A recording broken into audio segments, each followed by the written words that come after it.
Hello everyone. Last night I remembered exactly what my dream was, and in part of my dream it was one of the most disturbing things I think I've ever thought up or dreamt in my entire life. It's one of those things where your brain has some sort of like aneurysm in your sleep, and you just think of the most horrific and gory things that you never thought you could ever imagine at all. Like something that's completely unbelievable until you actually think of it and imagine it. And that was one of the dreams I had last night. And I did a video and did a live stream about 20-30 minutes long. I think it was about half an hour long, explaining the entire dream. But it was a bit of a ramble. I didn't really know what I was talking about, and it was really confusing because it's a really vague dream. Besides the part where the gory bit was, I'm guessing because it's more sort of what's it called, horrific, and it's more sort of, it sticks in your head more.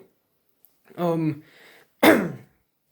but yeah. Anyway, this part of the dream, viewer discretion is advised. I'm just gonna say this: if you don't like gory stuff in any way, even if you like gore, I'm telling you now. If you want to imagine exactly what I'm thinking and imagining and what I dreamt of, I'm guessing you're probably gonna don't want to even see what it is. Even if you're a fan of horror, I'm a fan of horror. I love horror, but this genuinely just disturbed me.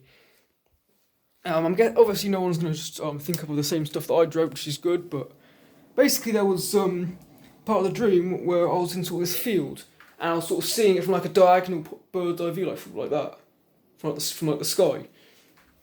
And there was this field, and there was these bushes, and then there was this like sand dune area, like wet sand dune area, which was like, do you know when the tide goes out in like a river or something, or like a lake or the ocean, and it's sort of like a flat, wavy sort of bed of like sand. It was exactly like that, and there was this like little river that was sort of like a ditch, going sort of along the entire way of the area, which was basically infinite. And I'm guessing like this sort of like it kind of looks like the London thing. What's it called? Everyone's gonna murder me for not knowing what it is, but I can't remember what the name of it is. The river that goes through London. I'm British. I should know exactly what this is called, but I don't. So, anyway,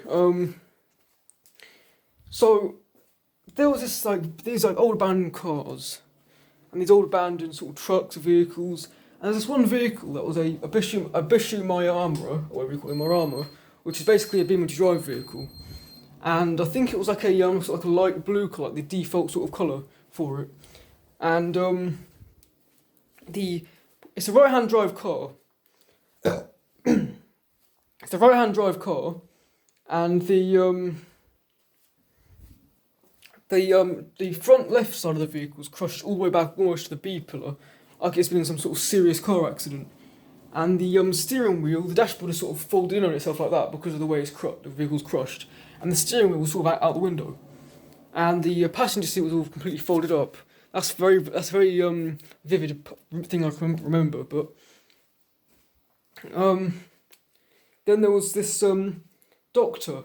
I'm guessing it was in that vehicle because I've just explained everything. I'm guessing they were in that vehicle, but we were in the back of this vehicle, in the boot of the vehicle, I think we were, or the trunk of the vehicle if you're American.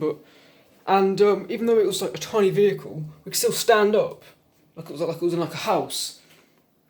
And there was this hole in the ground, which was basically like the entire floor pan of the trunk of the car, boot of the car, which was sort of a few feet down to the river area, like the ditch area filled with water that I told you before. And it was sort of like you just jumped in through there, and you could fall a few feet before going into the water because this car was sort of resting half on the sandbank, the hump of the sandbank, and sort of half off, like above, like hovering above the actual ditch area full of water. If that makes sense. And yeah, and I know exactly what they were. I'm not going to say because it's extremely disturbing, and I really don't want to say it because it's going to be very, very I just don't want to say it. Anyway, there was these things. They are real. They are real things. They're not like weird like monster things. They're not like that. They're real things, and they exist in real life. And they were there's this doctor, and then there was this like patient, and this patient was sort of having their head they're on their back, sort of like having their head sort of like that, going sort of hanging their head over like the hole in the trunk of the car, boot of the car, and this doctor was like, okay, you won't feel a thing, and then just started mutilating them, and I was just there watching the entire thing, and I was just like, okay, like what the f is going on here, and yeah, that's a good part, like a good staple for a horror film. I'm gonna have to write that down, but I'm not gonna tell you what they were because it's gonna make me sound really, really weird. So I'm not gonna say it. Maybe one day, but not now. Definitely not now. I might actually have to tell my dad this because he's always interested in my dreams I have. Well, not always, but a lot of the time, he's interested in what dreams I have, and like if they're weird because he's like, oh yeah, dreams are cool. Like what happened this time, blah blah blah. And I'm like, oh yeah, this happened, blah blah blah. If I remember my dream, I could spend hours to him, like talking to him, and sort of like him listening about what my dream is, which is actually really cool because most people, when they hear of dreams, are like, oh whatever, I don't care, it's just a dream, whatever. But no, my dad's like, he wants to listen, which is good. Not many people are like that. And I guess I like sharing my dreams with people, or nightmares with people, because they give me ideas, and just because they're dreams doesn't mean you can get ideas from them if you remember the dreams that you can sort of use and implement in real life. For example, what I'm doing is whenever I remember a dream, if there's any part of it that I can remember, I write it down.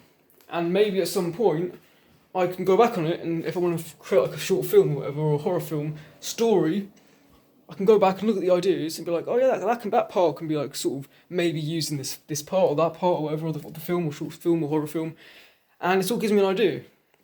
So that's what I do. So yeah, anyway, hope you enjoyed, and I'm in this live stream now because I'm walking around in circles and my legs are going a bit numb.